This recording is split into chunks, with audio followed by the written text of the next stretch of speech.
नमो हरिहन्ताणं नमो सिद्धाणं नमो आयर्याणं नमो वज्रायाणं नमो लोये सव्वसाहुणम्। सुनीता जी मंगलाचरण करोगे? हाँ हाँ दीदी। जय जिनेन्द्र। क्रम नियमित क्रमबद्ध है, जग की सब पर्याय। निर्णय हो सर्वज्ञ का, दृष्टि निज में आए। सकल द्रव्य के गुण रूप पर्यायों को जाने केवल ज्ञान।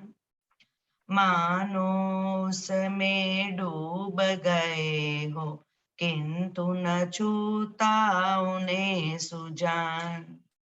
जब जिसका जिसमें जिस तल में जिस विधि से होना जो कार्य, तब उसका उसमें उस थल में उस विधि से होता वह कार्य। जन्म मरण हो या सुख दुख हो, अथवा हो संयोग वियोग, जैसे जाने हैं जिनवर ने, वैसे ही सब होने योग्य। कोई न उनका करता हरता, उनका होना वस्तु स्वभाव। ज्ञान कला में ज्ञेय झलकते, किंतु नहीं उसमें प्रभाव।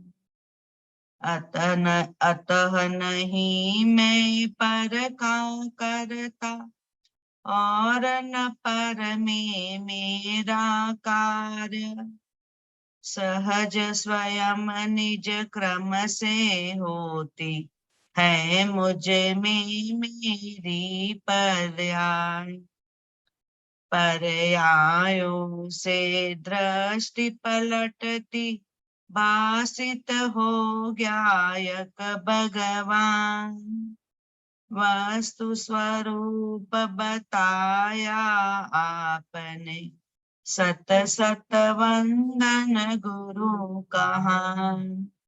वस्तु स्वरूप बताया आपने, सत सत वंदन गुरु कहा। बहुत सुंदर मंगलाचरण किया आपने। हमारी सुबह मंगल प्रभात की मंगल बेला में क्रमबद्ध पर्याय की चर्चा अंतिम दौर में है। सारा क्रमबद्ध पर्याय का श्रेय अगर जाता हो तो पूज्य गुरुदेव श्री को जाता है, कि जिन्होंने वास्तव में इस क्रमबद्ध पर्याय का रहस्य का उद्घाटन किया। बहुत सारे सिद्धांत गुरुदेव श्री के मुख से जब सुनते हैं तब ऐसा लगता है कि वास्तव में इनको जो उपमा दी गई श्रुत की अपूर्व लब्धि है गुरुदेव श्री को।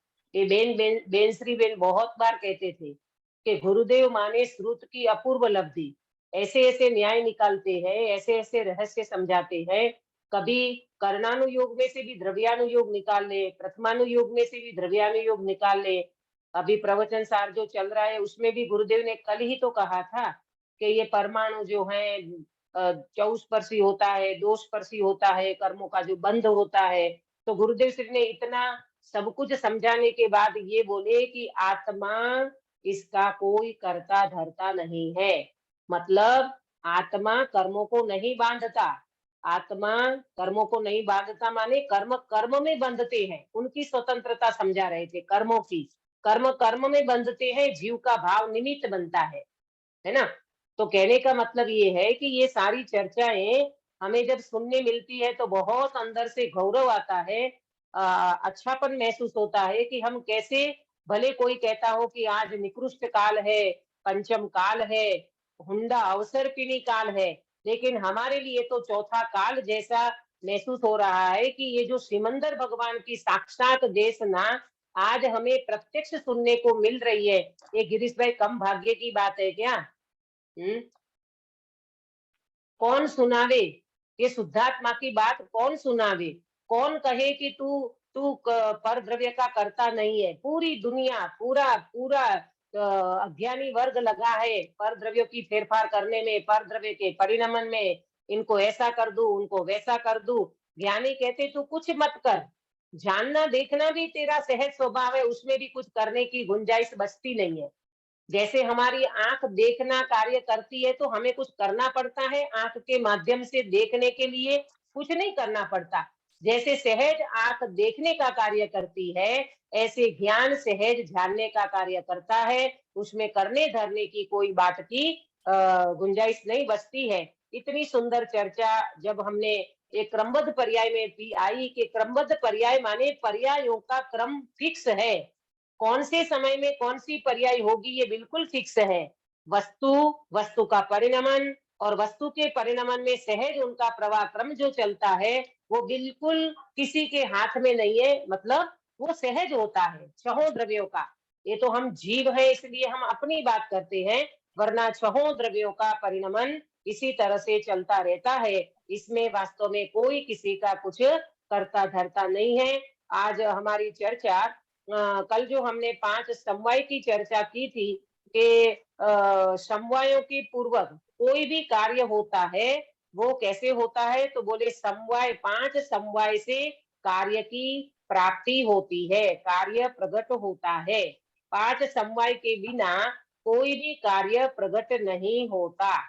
बराबर, ये बात कल हमने की थी कि समवाय जो है, समवाय माने मिलना, कोई कार्य एक होता है तब 5 कारण मिलते हैं, इनको कहते हैं समवाय। बराबर, तो अब ये 5 समवाय पूर्वक कार्य होता है। तो ये क्रमबद्ध पर्याय को, हमारी बात तो वहां से चली थी कि लोग ये कहते हैं कि क्रमबद्ध पर्याय तो एक एकांत नियतवाद है। एकांत नियतवाद का मतलब क्या बताया था गिरीश भाई? एकांत हाँ। नियतवाद माने क्या? क्योंकि इसमें अन्य समवायों का निषेध नहीं, परंतु उनकी स्वीकृति है। माने हाँ, किसमें? पुरुषार्थ आदि अन्य समवायों का निषेध करना यह एकांत नियतिवाद है। हाँ, पहले आप ये समझो कि नियति माने क्या? होने योग्य, भवितव्य, होनहार, उसको कहते हैं नियति। बराबर, तो क्या क्रमबद्ध पर्याय एकांत नियतिवाद में जाएगा? जो होना होगा होगा, वो होगा। अरे ऐसा नहीं है भाई, क्रमबद्ध पर्याय का स्वीकार करने में 5 समवाय का स्वीकार होता है। आया समझ में? 5 समवाय का स्वीकार होने के कारण क्रमबद्ध पर्याय को एकांत नियतिवाद में नहीं डाला जाएगा। बोलिए पंकज भाई, 5 समवाय कौन से बताए थे? 5 समवाय का नाम? पुरुषार्थ, स्वभाव, पुरुषार्थ, होनहार, काल लब्धि और निमित्त। निमित्त, बहुत बढ़िया। स्वभाव, पुरुषार्थ, स्वभाव, पुरुषार्थ, होनहार, कालब्धि और निमित्त। बराबर, ये 5 समवाय की चर्चा हमने की थी। बोलिए अंकित भैया, स्वभाव में क्या समझाया था? स्वभाव का मीनिंग क्या बताया था? अभी तो मैंने केवल मीनिंग ही बताया है, चर्चा तो आज करना है। बोलिए। वस्तु में विवक्षित भिन्न भिन्न कार्य उत्पन्न करने की शक्ति। बहुत बढ़िया। वस्तु में भिन्न भिन्न कार्य उत्पन्न करने की एक शक्ति है। जैसे तिल में तेल प्रकट करने की शक्ति है, दूध में मक्खन प्रकट करने की शक्ति है, ऐसे जीव में सम्यक दर्शन प्रकट करने की शक्ति जो है उसको स्वभाव कहते हैं। बहुत बढ़िया। नंबर 2 पुरुषार्थ। प्रेमलता जी, एक एक व्यक्ति बोलेगा तो जल्दी सबको समझ में आएगा। प्रेमलता जी। विवक्षित कार्य रूप परिणमित होने में वस्तु की उपयोग, वस्तु का उपयोग, शक्ति का उपयोग। विवक्षित कार्य होने में परिणमन, परिणमन होने में क्या है शब्द प्रॉपर? दोबारा। शक्ति का उपयोग। विवक्षित कार्य हाँ, रूप परिणमित होने में शक्ति का उपयोग। हाँ, शक्ति का उपयोग। अब जो देखो, जैसे तिल में से तेल निकला, बराबर, तो तेल निकलने का जो पुरुषार्थ हुआ ना, तो वो तिल में से वो कार्य संपन्न हुआ तो उसको कहेंगे पुरुषार्थ। तिल तो डब्बे में रखा है, बराबर, तिल डब्बे में रखा है, अब उसमें से हम कुछ भी नहीं कर रहे हैं तो उसको क्या कहेंगे? स्वभाव। स्वभाव। उसको कहेंगे स्वभाव। स्वभाव और पुरुषार्थ में अंतर समझो। तिल डब्बे में पड़े हैं, हम कुछ भी नहीं कर रहे हैं तो उनको कहेंगे स्वभाव। स्वभाव क्यों कहेंगे? क्योंकि वो उसमें शक्ति पड़ी है। क्या शक्ति पड़ी है अंकित भैया? शक्ति क्या पड़ी है उसमें? तेल तेल हाँ, तेल की शक्ति पड़ी है। तेल इसी में से निकलेगा, रेत में से नहीं निकलेगा। तो ये तो हो गया स्वभाव, बराबर। फिर पुरुषार्थ किसको कहा? कि पुरुषार्थ माने उसमें परिणमन करके उसका उपयोग प्रकट करना, माने उस तेल में से तेल निकालना, इसको कहा पुरुषार्थ, बराबर। ऐसे यहाँ आत्मा शक्तिवान है। किसकी शक्ति है आत्मा में? सम्यक दर्शन, केवल ज्ञान प्रकट करने की शक्ति, बराबर। और जब हम इस प्रयोग में लगते हैं, सम्यक दर्शन प्रकट करने के प्रयोग में लगते हैं, तो दृष्टि हम किसकी करेंगे बिना बेन? स्वभाव की दृष्टि करते हैं, बराबर। स्वभाव की दृष्टि करते हैं, तो स्वभाव की दृष्टि करना, ऐसा जो परिणमन हुआ उसको कहते हैं प्रगट उपयोग, और वो उपयोग ही वास्तव में पुरुषार्थ है। बोलो, बराबर। कौन कौन ऐसी दृष्टि करता है वर्तमान में? तो अपना उपयोग करता है, तो हो गया पुरुषार्थ, बराबर। अब तीसरे नंबर में क्या बताया था? बिना बेन आप बोलिए, तीसरे नंबर में, तीसरे नंबर का संवाद। होनहार, हाँ, होने योग्य विकसित कार्य। बहुत बढ़िया। होने योग्य विवक्षित कार्य। जैसे जैसे तिल में से तेल ही हो निकलने योग्य है। दृष्टांत समझना, तिल में से तेल ही निकलने योग्य है, रेत निकलने योग्य नहीं है, क्योंकि रेत में से तो कुछ निकलता ही नहीं है। तिल में से तेल ही निकलने योग्य है, ऐसे जीव में से सम्यक दर्शन ही निकलने योग्य है, तो वो निकला, वो प्रकट हुआ। उसमें क्या? तो उसको क्या कहेंगे? नियति, भवितव्य, होनहार, बराबर। फिर आया था काल लब्धि। काल लब्धि किसको? किरण में आते हैं कि नहीं आजकल? किरण बेन नहीं है? नहीं है दीदी, इस क्लास में नहीं है। अच्छा अच्छा, हाँ, बोलिए प्रेमलता जी।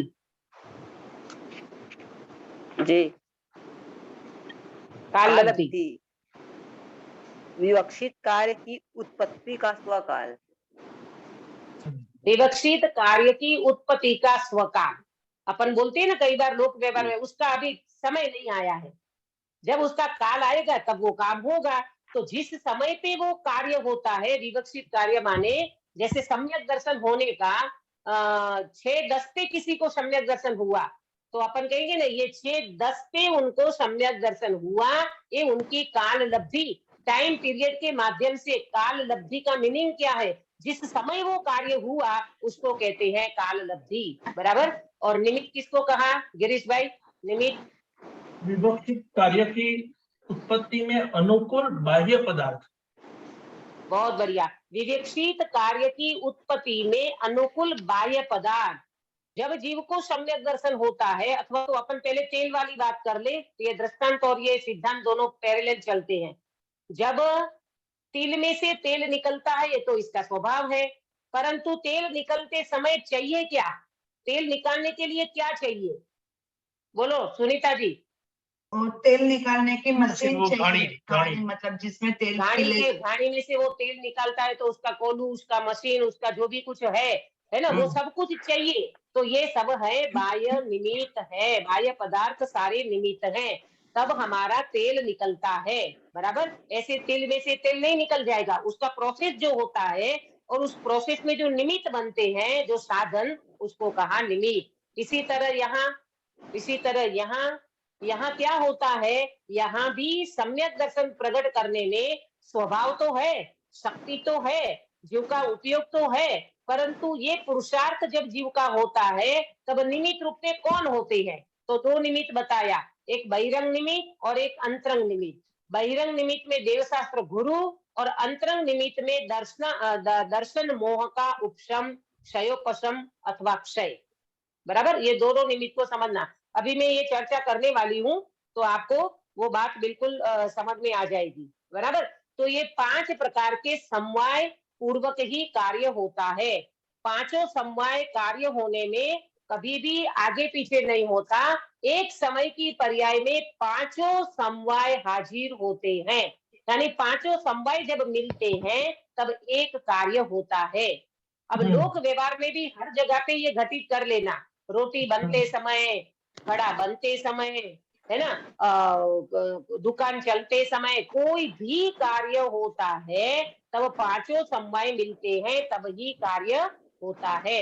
ऐसा ऐसा नहीं होता कि भाई घड़ा तो बन गया लेकिन कुमारी नहीं है, घड़ा तो बन गया मिट्टी ही नहीं है, ऐसे कैसे हो सकता है? मिट्टी के बिना तो घड़ा कभी होता ही नहीं है ना। तो पांचों समवाय, वो समय भी होगा, वो भवितव्य भी होगा, वो निमित्त भी होगा, वो पुरुषार्थ भी होगा और वो स्वभाव भी हाजिर होता है। पांचों समवाय पूर्वक कार्य होता है। अब आज हमारी जो चर्चा चलने वाली है वो चर्चा क्रमबद्ध को लेकर के पांच समवाय की चर्चा करेंगे, बराबर। आज का जो हमारा सेशन है उसमें हम ये समझेंगे कि ये पांचों समवाय पूर्वक क्रमबद्ध पर्याय कैसे होता है। लोग ये कहते हैं ना कि क्रमबद्ध में तो कोई समवाय बम्वाय नहीं होता, क्रमबद्ध तो एकांत नियतवाद है, क्रमबद्ध में कोई पुरुषार्थ नहीं होता, अथवा तो ऐसा भी लोग कहते हैं कि क्रमबद्ध पर्याय की चर्चा करेंगे, हम क्रमबद्ध को मानेंगे तो पुरुषार्थ का लोप हो जाएगा। ये बहुत बड़ी बात आती है पंकज भाई, समझ में आया? जब हाँ। क्रमबद्ध की चर्चा करेंगे ना तो पुरुषार्थ का लोप होता देखा जाता है, पुरुषार्थ रहता ही नहीं है। क्यों नहीं रहता? कि सब क्रमबद्ध होने योग्य सब होगा, जिसका जिस समय जैसा होना होगा वैसा होगा, तो इसमें पुरुषार्थ कहाँ नजर आता है? हमें तो कहीं पुरुषार्थ दिखाई नहीं देता। ऐसा नहीं है। आज हमारी चर्चा में पुरुषार्थ को समझेंगे, क्रमबद्ध पर्याय में कैसे पुरुषार्थ होता है, क्रमबद्ध पर्याय में पुरुषार्थ का लोप क्यों नहीं होता है, ये सारी चीजें आज हम इस चर्चा में करने वाले हैं, बराबर। तो सबसे पहले आप प्रश्न को नोट करना कि पुरुषार्थ किसे कहते हैं। आज का प्रश्न, पुरुषार्थ किसे कहते हैं?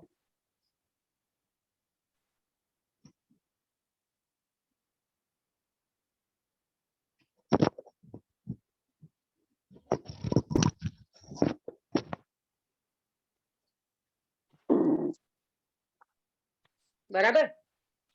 देखो ये क्रमबद्ध पर्याय और पुरुषार्थ है, क्रमबद्ध पर्याय और पुरुषार्थ, ये दो चीज को आज हम समझेंगे, बराबर। तो पहली बात तो ये आती है कि पुरुषार्थ कहते किसको है? बोलो, हम किसको पुरुषार्थ मानते हैं? पंकज भाई, हम पुरुषार्थ किसको मानते हैं वर्तमान में? कुछ करने से, कुछ करने हाँ, को बहुत सही जवाब दिया आपने, बिल्कुल प्रॉपर जवाब दिया कि दीदी हम तो कुछ करने को पुरुषार्थ मानते हैं। बिल्कुल पूरा जैन समाज अगर गुरुदेव श्री को बात करे, मुमुक्षु समाज को बात करे, तो सारा जैन समाज में सबको ये लगता है, अभी 10 लक्षण गए, पर्युषण गए, तो सबको लगता है एकासना करना चाहिए, उपवास करना चाहिए, सामायिक करना चाहिए, प्रतिक्रमण करना चाहिए, दया दान पूजा पाठ करना चाहिए, भगवान की भक्ति करना चाहिए। ये सारी अंदर में हमारी मान्यता में पड़ा रहता है कि कुछ करने का नाम पुरुषार्थ है। ये बहुत बड़ी गलती है। जो गलती हमारी पूज्य गुरुदेव श्री ने निकाली, भाई दया दान व्रत नियम जप तप त्याग में धर्म નથી, ये करवो एक पुरुषार्थ નથી। ये गुरुदेव श्री डंकी की चोट 45 साल तक इन्होंने ये बात हमको समझाई है कि करने में पुरुषार्थ नहीं है। देखो मैं आपको बताऊं कैसे समझ में आता है। शक्कर है ना, शक्कर, शक्कर की डली, शक्कर की डली में से मिठास निकालने का पुरुषार्थ क्या है? शक्कर की डली मिठास से भरी, बराबर। अब कोई व्यक्ति कहे कि हमें शक्कर में से मिठास निकालने का पुरुषार्थ करना है, मिठास निकालने का पुरुषार्थ करना है, तो वो पुरुषार्थ क्या है? कुछ सुनीता नहीं जी। है। कुछ भी नहीं है, वो कुछ वो नहीं, स्वभाव ही है सब उसका। उसका स्वभाव ही शक्कर का मिठास है। हाँ, है ना। आपका ये जवाब आया कि दीदी उसमें पुरुषार्थ क्या है, वो तो मीठा से भरी हुई है। आप शक्कर की डली मुंह में रखो और मिठास आए बिना नहीं रहेगी। इसी तरह हमको आचार्य भगवान, सर्वज्ञ भगवान ये समझाते हैं, ज्ञानी पुरुष, हे जगत के जीवो, धर्म के नाम पे तुम करने जाते हो, ये कोई पुरुषार्थ नहीं है, तो नपुंसकता है। धर्म के नाम पे भी तुम कुछ मत करो। जैसे शक्कर की मिठास के लिए तुम कुछ नहीं करते, शक्कर की डली मुंह में रख देते हो, तुरंत मिठास आती है। इसी तरह धर्म के नाम पे तुम धर्मी की दृष्टि करो, माने शुद्धात्मा की दृष्टि करो, तत्काल धर्म प्रकट हो जाएगा, तत्काल सम्यक दर्शन प्रकट हो जाएगा, रत्नत्रय प्रकट हो जाएगा, मोक्ष का मार्ग प्रकट हो जाएगा। ये हमें समझना चाहिए, नहीं करने करने में हम लगे रहेंगे, पूरा जीवन निकल जाएगा, अनंत भव निकल गए और अनंत काल और निकल जाएगा, तो भी हमारे हाथ में धर्म के नाम पे कुछ भी नहीं आएगा। बराबर। पहले तो हमारी ये गलत मान्यता मैंने आपको बताई कि हमारी धारणा क्या बैठी है अंदर में, कुछ करने को हम पुरुषार्थ समझते हैं, यहाँ ये बात नहीं है। अब आप नोट करना, पुरुषार्थ किसे कहते हैं? इसका आंसर है आत्मानुभूति के प्रयत्न को पुरुषार्थ कहते हैं। क्या बोला? आत्मानुभूति के प्रयत्न को पुरुषार्थ कहते हैं।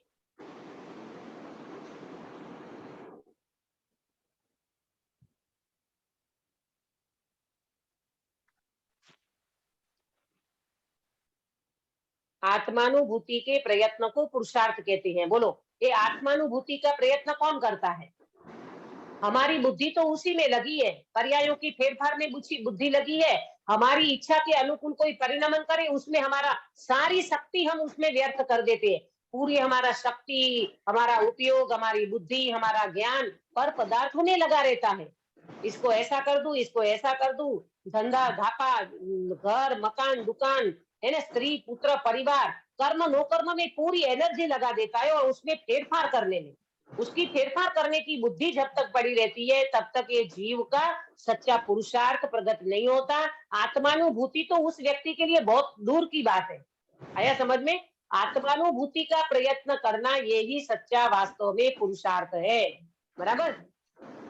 अब दूसरा प्रश्न, क्रमबद्ध पर्याय की श्रद्धा में पुरुषार्थ कैसे प्रकट होता है? क्रमबद्ध पर्याय की श्रद्धा में पुरुषार्थ कैसे प्रकट होता है?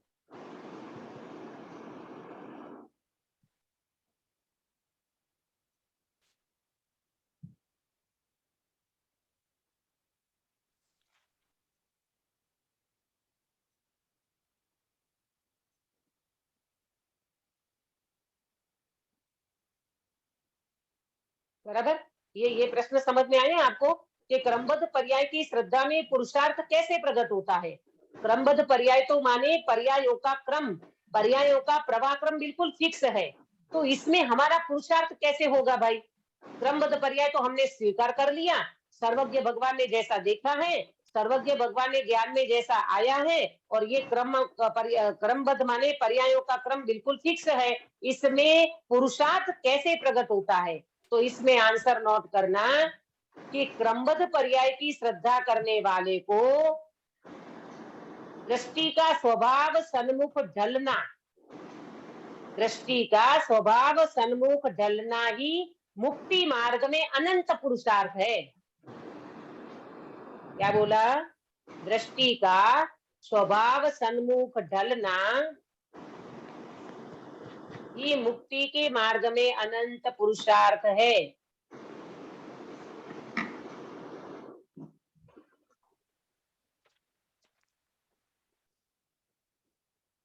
दृष्टि का स्वभाव सन्मुख ढलना ही मुक्ति मार्ग में अनंत पुरुषार्थ है।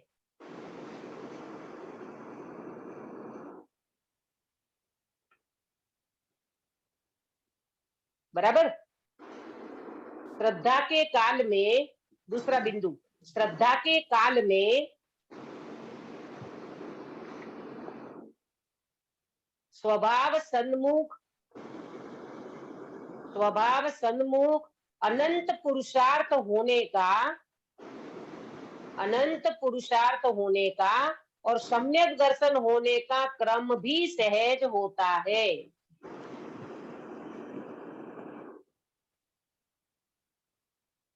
स्वभाव सन्मुख अनंत पुरुषार्थ होने का और सम्यक दर्शन होने का क्रम भी सहज होता है।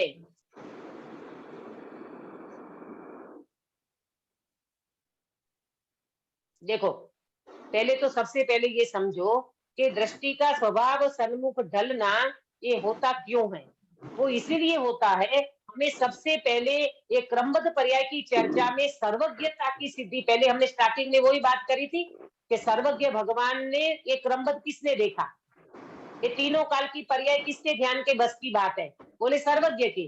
तो सबसे पहले हमें सर्वज्ञ का श्रद्धान होता है, बराबर। और जब हमें सर्वज्ञ का श्रद्धान होता है तो सर्वज्ञ भगवान ने क्रमबद्ध देखा है। किसका क्रमबद्ध देखा है सर्वज्ञ भगवान ने, अंकित भैया?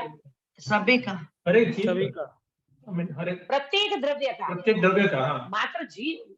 मात्र जीव नहीं दो, प्रत्येक प्रत्येक द्रव्य द्रव्य। का। छहों द्रव्य में जितने भी पुद्गल है अनंतानंत, फिर धर्म द्रव्य, अधर्म, आकाश, काल, पुद्गल, सबका जीव का, अनंतानंत जीव, अनंतानंत पुद्गल, धर्म, अधर्म, आकाश, काल, जो भी कुछ छहों द्रव्य हैं, उन छहों द्रव्य का भूतकाल, वर्तमान और भविष्य तीनों काल की पर्याय, लोकालोक, सब भगवान के ज्ञान में एक समय की पर्याय में एक क्रमबद्ध पर्याय सभी का, बिल्कुल रील की तरह।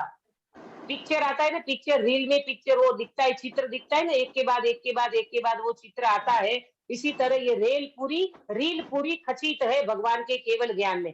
कौन सा ध्येय किस समय आएगा ये भगवान जानते हैं। तभी तो हमने बताया प्रथमानुयोग में द्वारिका नगरी 12 साल के बाद जलेगी, वो नेमनाथ भगवान वर्तमान में देखते थे। क्यों भाई? केवल ज्ञान है, वर्तमान वक्त दिखता है, बराबर। तो ऐसे सर्वज्ञ भगवान की श्रद्धा जिसको होती है, उस व्यक्ति को भगवान के वचन पर श्रद्धा, भगवान के मार्ग पर श्रद्धा, भगवान के दिव्य ध्वनि पर श्रद्धा, ये सब कुछ श्रद्धा होने के बाद वो व्यक्ति की दृष्टि कहीं नहीं जाती है, सिद्धि आत्मा पे चली जाती है।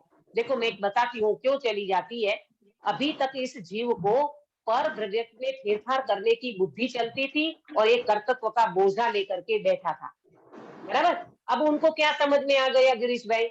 अब उनको क्या समझ में आ गया कि स्वद्रव्य तरफ दृष्टि करना वही उसका कार्य है, वही अनंत कार्य है, पुरुषार्थ ये है। समझ में आ गया, बराबर। ये पुरुषार्थ है, ये समझ में आया। और नास्ती से कहे तो क्या समझ में आ गया? नास्ती से कहे तो अभी तक जो माथा पची कर रहा था ना, पर द्रव्यों में फेरफार करने की बुद्धि जो थी ना, वो कर्तृत्व का अहंकार, वो उससे जो ग्रस्त था वो जीव, वो उसकी बुद्धि बिल्कुल खत्म हो गई। पर द्रव्य में मैं कुछ भी नहीं कर सकता, सर्वज्ञ भगवान ने एक एक पर्याय का परिणाम बिल्कुल देखा है, जाना है, और एक एक पर्याय का परिणाम खचित है। अपने अपने काल में वो पर्याय होने वाली है, मैं उसका कर्ता धर्ता नहीं हूँ, बराबर। ऐसा जब उनको निर्णय हो गया तो उसकी दृष्टि कहाँ जाएगी? स्वभाव सन्मुख दृष्टि होगी। इसीलिए यहाँ पर ये कहा कि दृष्टि का स्वभाव सन्मुख ढलना ही मुक्ति के मार्ग में अनंत पुरुषार्थ है। बोलो, अपने को लगता है ये अनंत पुरुषार्थ लगता है? अपने को मालूम कुछ करने धरने में पुरुषार्थ समझते हैं, धर्म के नाम पे भी हम माला गिने ना तो हमको लगता है कि हाँ ये पुरुषार्थ है, माला गिनना, नमो अरियंताणम, नमो सिद्धाणम, नमो अरियंताणम, ये माला गिनते हैं तो ऐसा लगता है कुछ कर रहे हैं। लेकिन कोई व्यक्ति ऐसे सहज बैठा है और अंदर में चिंतन चलता है, अंदर में स्वभाव का निर्णय हो रहा है। बोलो पंकज भाई, इसको आप पुरुषार्थ मानोगे? कुछ नहीं करना भी पुरुषार्थ है ना, कुछ नहीं करना भी पुरुषार्थ आपका है। जवाब तो बिल्कुल सही आ रहा है कि बिल्कुल दीदी कुछ नहीं करना ये तो पुरुषार्थ है। अच्छा, कुछ नहीं करना ये पुरुषार्थ है, तो इसका मतलब क्या हुआ? कुछ नहीं करना माने पर में कुछ नहीं करना, और अपने में जानना सहज जो होता है उसका स्वीकार करना, तत्व का चिंतन मनन करना, विचार करना, ये भी करने से नहीं होता, ये भी सहज होता है ना, बराबर ना? हाँ, तो ये बात बिल्कुल सही है कि फिर वो व्यक्ति जाएगा कहाँ? मुझे ये बताओ सुनीता जी, जब पर में हाथ मारने की बुद्धि खत्म हो गई, कर्ता बुद्धि खत्म हो गई, अब पर में कुछ कर ही नहीं सकता, तो वो जीव की दृष्टि जाएगी कहाँ? अंदर में, अपने स्वभाव में। हाँ, अपने स्वभाव सन्मुख उसकी दृष्टि जाती है। ऐसे स्वभाव सन्मुख दृष्टि का ढलना उसको कहते हैं अनंत पुरुषार्थ, बराबर। ये अनंत पुरुषार्थ है, लेकिन ये अनंत पुरुषार्थ अज्ञानी को नजर में नहीं आता। इसीलिए वो कहता है कि क्रमबद्ध पर्याय का स्वीकार कर लेंगे तो पुरुषार्थ कैसे होगा? तो ज्ञानी कहते हैं भाई पहले सर्वज्ञ का श्रद्धान होता है, फिर आत्मा का श्रद्धान होता है। आत्मा का श्रद्धान होने से उसकी दृष्टि अपने स्वभाव सन्मुख ढलती है, तो अनंत पुरुषार्थ इसमें हो जाता है। बराबर।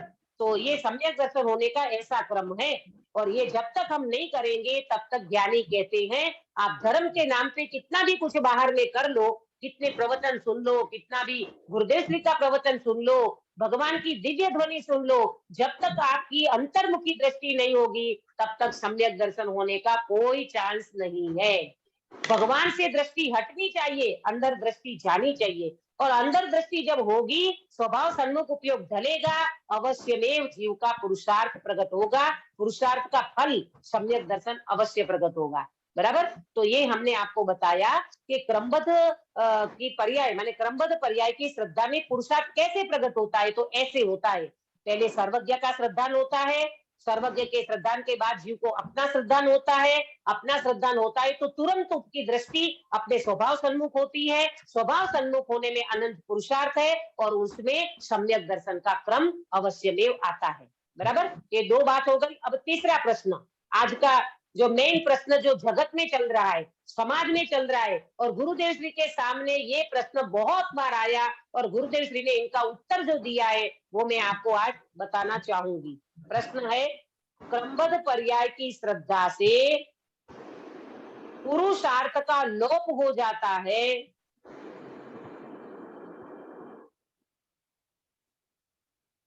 क्रमबद्ध पर्याय की श्रद्धा से पुरुषार्थ का लोप हो जाता है, ये बात हमको समझाओ। माने ये कैसे हमको समझ में नहीं आता, ये बात हमें समझाओ। हम अपन गुरुदेव श्री से कह रहे हैं, हमें तो लगता है कि क्रमबद्ध पर्याय की श्रद्धा करेंगे तो पुरुषार्थ का लोप हो जाता है, ये हमें समझ में नहीं आता।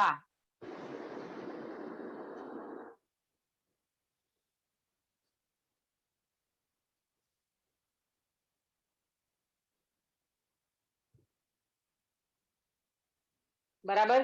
प्रश्न समझ में आया? क्रमबद्ध पर्याय की श्रद्धा में पुरुषार्थ का लोप हो जाता है, हमें समझ में नहीं आता, आप हमें समझाओ। हम क्रमबद्ध की श्रद्धा करने जाते हैं तो हमें तो लगता है पुरुषार्थ, देखो कई पब्लिक बोलती है, आज भी तारीख में, आज की तारीख में भी यही बात आती है सबके मुंह पे, हम क्रमबद्ध पर्याय को लेके बैठ जाए दीदी तो फिर पुरुषार्थ नाम की कोई चीज ही नहीं रहती। क्यों? तो जो होना होगा तो होगा, जब होना होगा तब होगा, जैसे होना होगा वो होगा। हम क्या करें, हम तो हाथ पे हाथ धर के बैठ जाए। तो बोले बैठ तो जाओ, एक बार हाथ पे हाथ धर के बैठो तो सही, बैठ ही नहीं पाओगे। इतना इतना कर्तव्य चलता है अज्ञानी जीव का, वो शांति से चैन से कहीं बैठ नहीं सकता। पंकज भाई, आई बात समझ में? हाँ, वो बैठ ही नहीं सकता। क्यों क्यों नहीं बैठ सकता? तो कुछ करना है ना, हाँ, करना है। उनको कुछ करना है ना धर्म के नाम पे भी। मंदिर जाऊं, प्रवचन सुनूं, भक्ति करूं, पूजा करूं, पाठ करूं, इनका निषेध नहीं है भाई। आप ऐसा मत समझना कि दीदी तो मंदिर जाने का निषेध कर रही है, प्रवचन सुनने का। हम निषेध किसी बात का नहीं कर रहे। अपन प्रॉपर समझे कि क्रमबद्ध पर्याय में अनंत पुरुषार्थ है, पुरुषार्थ का लोप नहीं होता है, ये बात को हमें समझना है। अब आपको मैं समझाना चाहूंगी, बहुत सुंदर तरीके से ये बात को हम समझते हैं। सबसे पहले क्या विचार करना चाहिए कि वास्तव में पुरुषार्थ का लोप नहीं होता। सर्वज्ञ भगवान भी, माने सर्वज्ञ भगवान भी पर और पर्यायों में परिवर्तन के विकल्पों से रहित होकर अपने में लीन होते हुए भी अनंत पुरुषार्थी हैं। ये आपको मैंने बताया, आप शब्द आपको इसी तरह से मैं बताऊंगी। सर्वज्ञ भगवान भी अपनी आत्मा में स्थित है, नोट करिए, सर्वज्ञ भगवान भी अपनी आत्मा में स्थित हैं, माने लीन है। बराबर।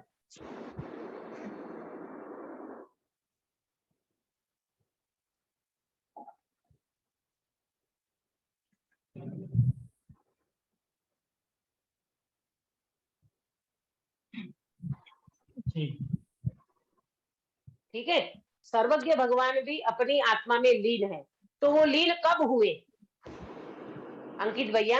वो सर्वज्ञ भगवान लीन कब हुए? पर की और दृष्टि करते हुए, पर के विकल्प करते हुए, पर की इच्छाएं करते हुए, पर पर्यायों में फेरफार करने की बुद्धि रखते हुए हुए, कैसे हुए आप बताइए? अपने स्वभाव को जानकर हुए, है ना? अपने आत्मा को स्वभाव को जानकर हुए ना। तो इसमें दूसरा बिंदु ये नोट करना कि पर और पर्यायों में परिवर्तन के विकल्पों से रहित होने के कारण हुए हैं। भी दोबारा बोलती हूँ, ये भगवान जो अपने में लीन हुए ना, तो पर और पर्यायों में परिवर्तन के विकल्पों से रहित होकर अपने में लीन हुए हैं। पर और पर्यायों के में परिवर्तन के पर और पर्यायों में परिवर्तन के विकल्पों से रहित होकर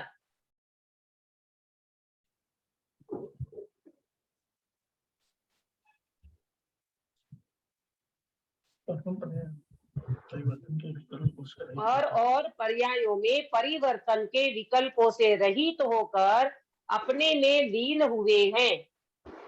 वो उनका अनंत पुरुषार्थ है भगवान का, ये उनका अनंत पुरुषार्थ है। बराबर, ये बात समझ में आई कि सर्वज्ञ भगवान अनंत पुरुषार्थी कैसे हैं। तो सर्वज्ञ भगवान अपने में लीन हो गए तो अनंत पुरुषार्थी है, लेकिन हुए कैसे? तो बोले पर और पर्यायों के परिवर्तन में विकल्पों से रहित हो गए। न मुझे पर में कुछ करना है, न मुझे चलते हुए विकल्पों में कुछ करना है, न मुझे पर में कुछ फेरफार करना है, पर पर्यायों में कुछ फेरफार करना है। इन सब से भगवान जब रहित हो गए और अपने में लीन हुए, ये इनका अनंत पुरुषार्थ है। बराबर, ये बात तो आपको समझ में आ रही है? भगवान अपने में लीन है, ये श्रद्धा है आपको है? तो ऐसे तो नहीं हो गए ना, कुछ तो पुरुषार्थ किया होगा ना। प्रेमलता जी, कौन सा पुरुषार्थ किया भगवान ने तब अपने में लीन हो गए? प्रेमलता जी, अपने स्वभाव की दृष्टि की उन्होंने, हाँ तब अपने में लीन हुए। बराबर, अपने स्वभाव की दृष्टि की, ये बात तो आपने 80 से बताई, परंतु उनमें नास्ति में क्या आएगा? पर के विकल्प छूट गए, पर पर्यायों में जो परिवर्तन के विकल्प चल रहे थे, इनका ये कर दूं, उनका वो कर दूं, ये फेरफार करूं, वो फेरफार करूं, इसको समझाऊं, उसको समझाऊं, जो भी कुछ चल रहा था वो टोटली पर और टोटली पर्यायों के विकल्प, उन सारे विकल्पों से भगवान रहित हो गए और अपने में लीन हुए। इसका नाम है अनंत पुरुषार्थ। बराबर, ये बात समझ में आई? तो फिर हम भी क्रमबद्ध पर्याय की श्रद्धा करके सम्यक पुरुषार्थ प्रकट क्यों नहीं कर सकते? बोलो, हम कर सकते कि नहीं भगवान जैसा पुरुषार्थ? कर सकते हैं। कर सकते हैं। तो बताओ, ये क्रमबद्ध पर्याय और पुरुषार्थ, क्रमबद्ध पर्याय में पुरुषार्थ का लोप हुआ कि सच्चा पुरुषार्थ प्रकट हुआ? सच्चा पुरुषार्थ प्रकट हुआ। तो प्रेम पंकज भाई, क्या जवाब है आपका? सच्चा पुरुषार्थ प्रकट होता है ना, ये क्रमबद्ध है पर्याय में- सच्चा पुरुषार्थ। क्रमबद्ध पर्याय में विश्वास रखने से ही सच्चा पुरुषार्थ होता है। हाँ, क्रमबद्ध पर्याय में विश्वास रखने से अल्टीमेटली अपने स्वभाव की दृष्टि आती है।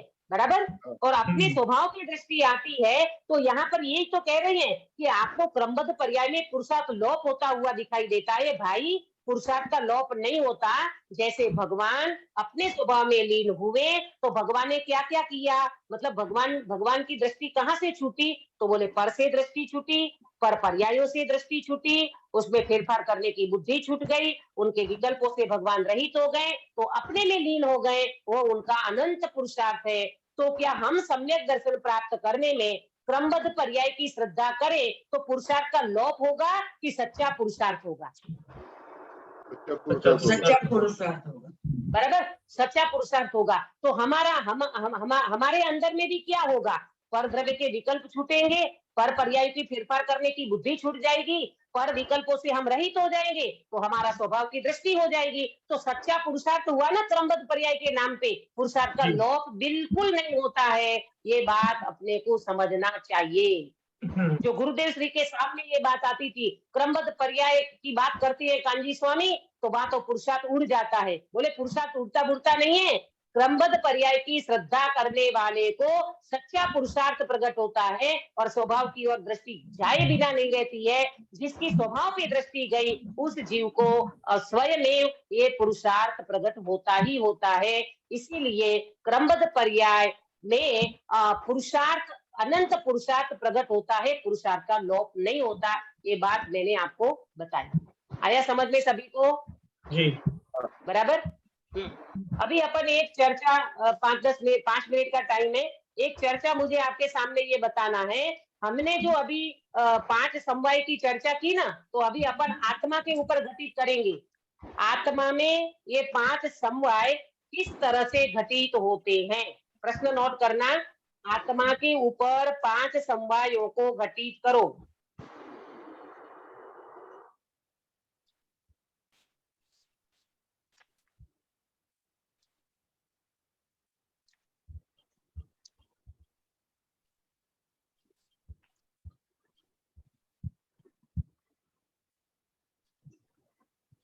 बराबर। पहला क्या है?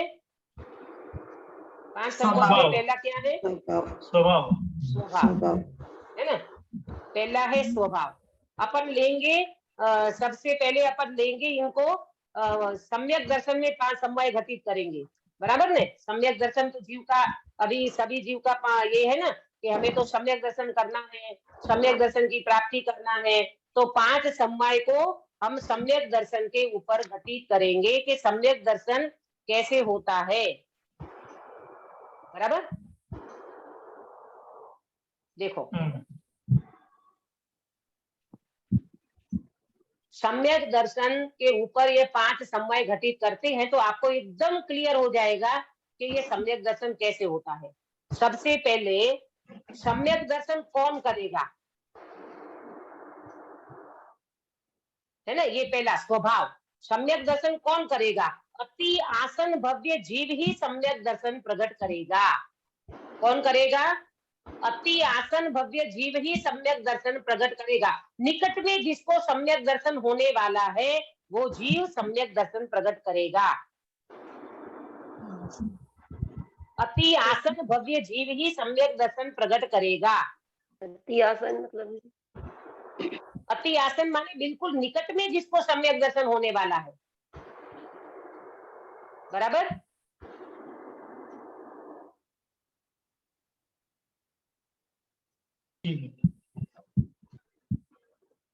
सम्यक दर्शन कौन करेगा? ये पहले स्वभाव को मैं समझा रही हूँ। स्वभाव नाम का समवाय, तो कौन करेगा?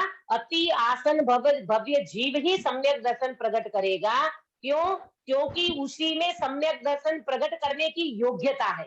ये स्वभाव समझाना है ना, स्वभाव। तो सम्यक दर्शन प्रकट करने की योग्यता किसमें है? अभव्य में है कि भव्य में? अंकित भैया। भव्य में। भव्य में। भव्य में भी कौन सा भव्य? अति आसन भव्य जीव। ये समझना, अति आसन भव्य जीव ये सम्यक दर्शन प्रकट करेगा। क्यों? क्योंकि उसी में सम्यक दर्शन प्रकट करने की योग्यता है। ये मैंने आपको स्वभाव समझाया, सम्यक दर्शन को लेकर के स्वभाव समझाया। किसमें पड़ी है वो योग्यता? अति आसन भव्य जीव, है ना। कौन करेगा सम्यक दर्शन? अति आसन भव्य जीव। के क्यों करेगा? क्योंकि उसमें योग्यता पड़ी है। ये हो गया स्वभाव। बराबर। अब दूसरा, सम्यक दर्शन कैसे उत्पन्न होगा? पुरुषार्थ को समझा रही हूं मैं अभी दोबारा। दूसरे में सम्यक दर्शन कैसे उत्पन्न होगा? तो बोले पुरुषार्थ से होगा। नहीं, पुरुषार्थ से होगा। करेक्ट। बराबर। पुरुषार्थ से होगा। तो पुरुषार्थ कैसे करेगा? पुरुषार्थ में क्या लेना? पुरुषार्थ में क्या लेना? बिना ले स्वभाव की ओर दृष्टि करना। स्वभाव की दृष्टि। लेकिन स्वभाव की, सुनो, स्वभाव की दृष्टि सीधी नहीं हो जाती है। पहले ज्ञानी गुरु की देशना सुने। सुनो, ज्ञानी गुरु की देशना सुनेगा, फिर 7 तत्व का निर्णय करेगा, फिर आत्मा की श्रद्धा करेगा, तब उसको सम्यक दर्शन का पुरुषार्थ प्रकट होगा। 3 बातें। ज्ञानी गुरु की देशना सुनेगा, 7 तत्व का निर्णय करेगा,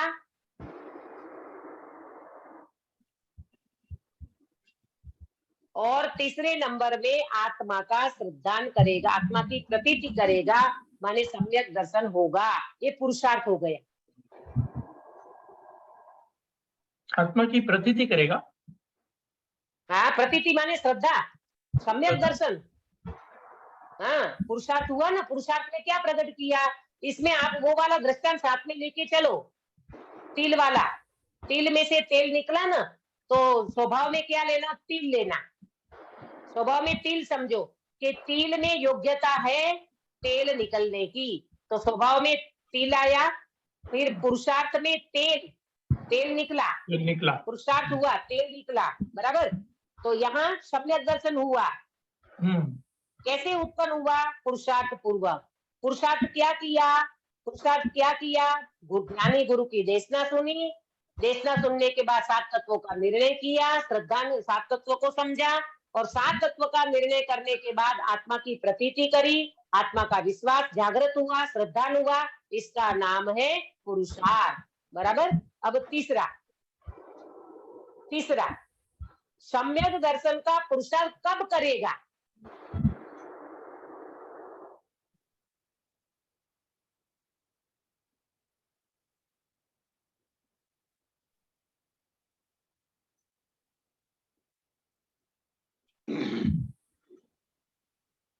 कब करेगा, कब करेगा, बोले सम्यक दर्शन प्रकट होने का स्वकाल होगा तब करेगा, काल लब्धि, स्वीकार होगा तब स्वकाल, स्वकाल, त्रिकाल नहीं, स्वकाल, स्वीकार नहीं, स्वकाल, उसका काल आएगा ना तब करेगा।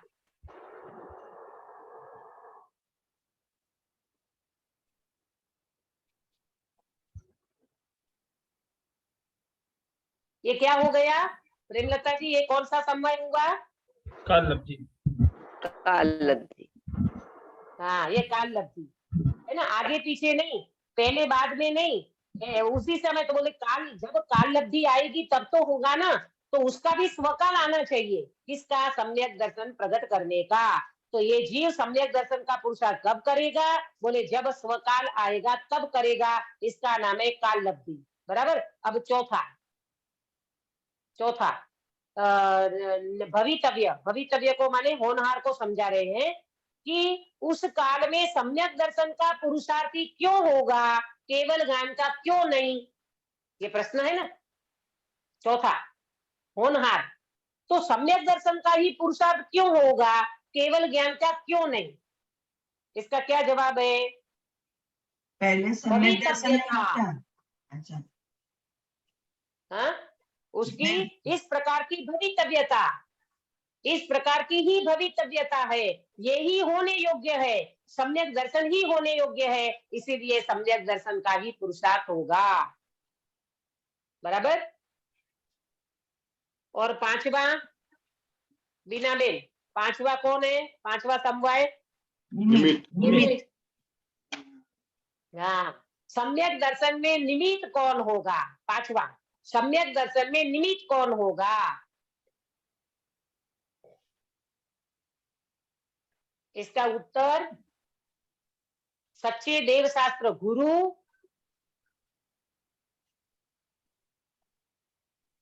और दर्शन मोहनीय कर्म का उपशम, क्षयोपशम और क्षय, ये सम्यक दर्शन में निमित्त है।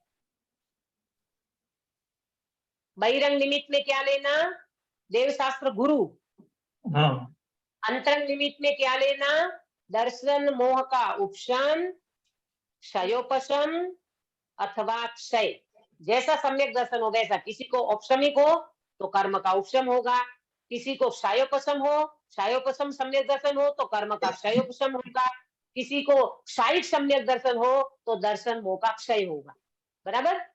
अंकित भैया समझ में आया आपको, हाँ प्रॉपर। हाँ। अंतरंग निमित्त एक बार और बोलिए दीदी। अंतरंग निमित्त में दर्शन मोहनीय कर्म का उपशम, क्षयोपशम और क्षय। श्रेणिक महाराजा को कौन सा सम्यक दर्शन है अभी, साइक, साइक, क्षय। तो बोलो सुनीता जी, दर्शन मोह का उनको उपशम है, क्षयोपशम है कि क्षय है, दर्शन मोह का क्षय है। हाँ क्यों, क्यों क्षय है, क्योंकि वो साइक सम्यक दृष्टि है। हाँ, शाही सम्यक्त्व में दर्शन मोहनीय कर्म की सातों प्रकृति का क्षय कर दिया है। कौन सी 7 प्रकृति, किसी को नाम आता है बीना बेन? दर्शन मोह की 7 प्रकृति का नाम? नहीं, नहीं? नहीं। प्रेमलता जी आपको?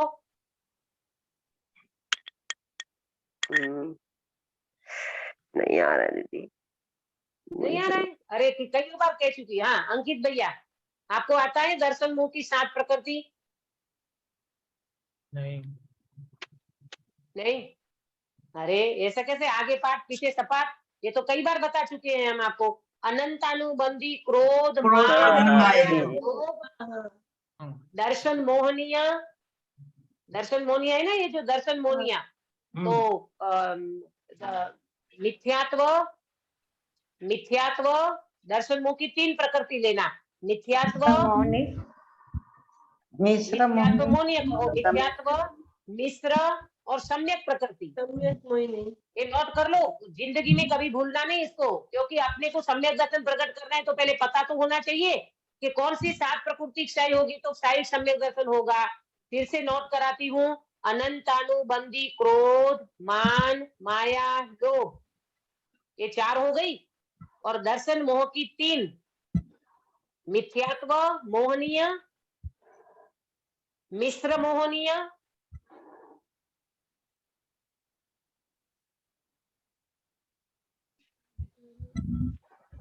और सम्यक प्रकृति। बराबर, ये 7 प्रकृति जब क्षय हो जाती है तो जीव को शाही सम्यक दर्शन होता है।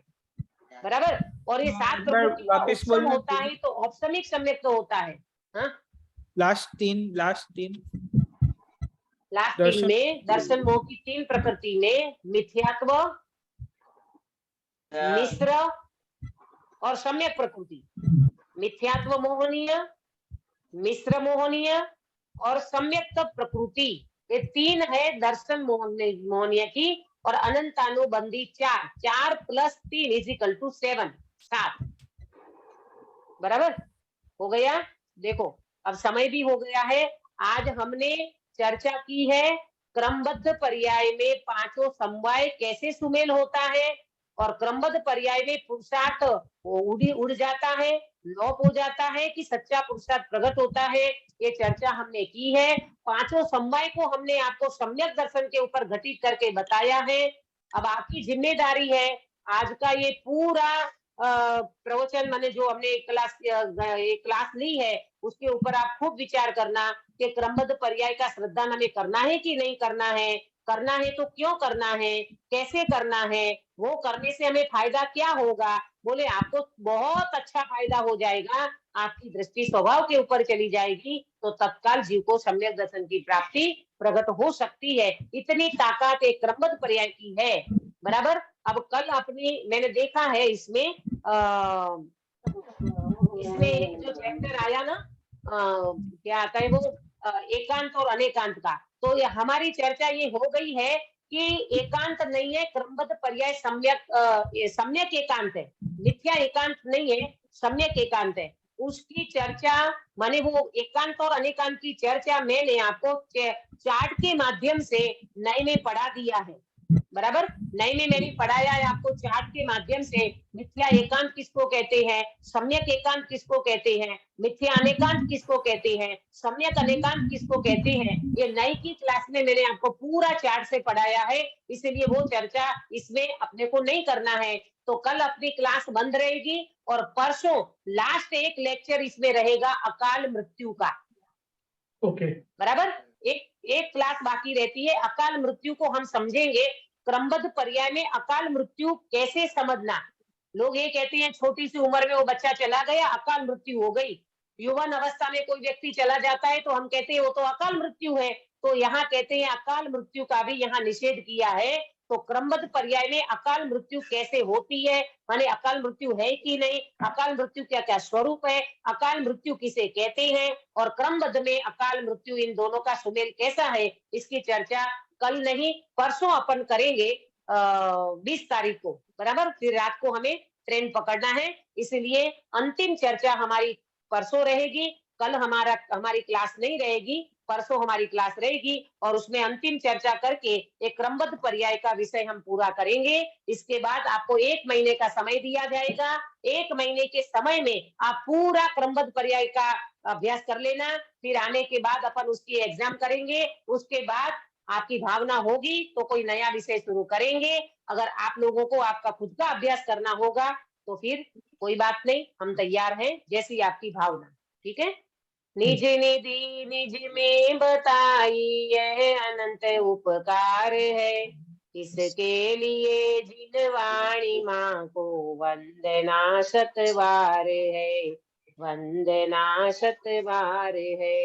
प्रेमलता जी काय उत्सर्ग कराइए। जी जी। नमो अर्यंताणम नमो सिद्धाणम नमो आयर्याणम नमो वछायाणम नमो लोवे सवसाहुणम नमो अर्यंताणम नमो सिद्धाणम नमो आयर्याणम नमो वछायाणम नमो लोवे सवसाहुणम नमो अर्यंताणम नमो सिद्धाणम नमो आयर्याणम नमो वछायाणम नमो लोवे सवसाहुणम नमो अर्यंताणम नमो सिद्धाणम नमो आयर्याणम नमो वछायाणम नमो लोवे सवसाहुणम नमो अर्यंताणम नमो सिद्धाणम नमो आयर्याणम नमो वछायाणम नमो लोवे सवसाहुणम नमो अर्यंताणम नमो सिद्धाणम नमो आयर्याणम नमो वछायाणम नमो लोवे सवसाहुणम नमो अर्यंताणम नमो सिद्धाणम नमो आयर्याणम नमो वछायाणम नमो लोवे सवसाहुणम नमो अर्यंताणम नमो सिद्धाणम नमो आयर्याणम नमो वछायाणम नमो लोवे सवसाहुणम नमो अर्यंताणम नमो सिद्धाणम नमो आयर्याणम नमो वछायाणम नमो लोवे सवसाहुणम एसो पंचणमुक्कारो सव्वा पावपणासणो मंगलाणंच सर्वेसिं परमं वै मंग। बोलो अंतर्मुख मुद्राधारी सर्व जिनेन्द्र भगवान की जय जय हो। हो। नित्य बोधिनी द्वादशांगमयी जिनवाणी माता की जय जय हो। हो। 3 कम 9 करोड़ सर्वे वितरागी महामुनि राजों की जय जय हो। हो। परम अहिंसामय वितरागी जैन धर्म की जय हो। जय जय हो। हो। सबको जय जिनेन्द्र। जय जय। जय जय।